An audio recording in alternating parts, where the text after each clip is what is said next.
Hi, and thanks for watching. We want to show you how to turn this into this. This is a polishable wear topping, but in this case, as you can see, where our crew was masking up and prepping around the door lining, we had to raise the floor by 2 inches.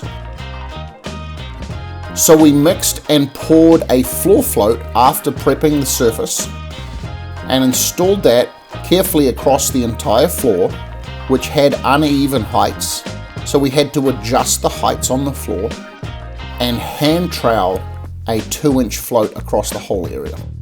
Once that was installed, we ground the floor, profiled it, and installed an anti-vibration layer, and then began to mix and pour our self-leveling polishable wear topping.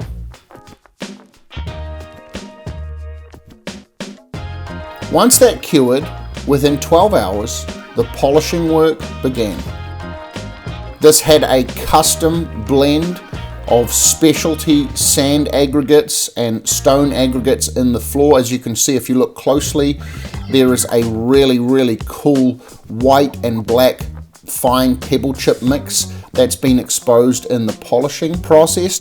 This gives a light salt and pepper to light exposure.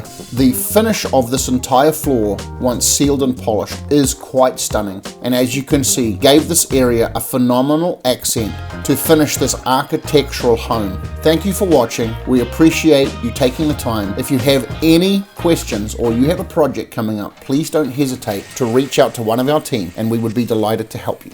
Have a great day.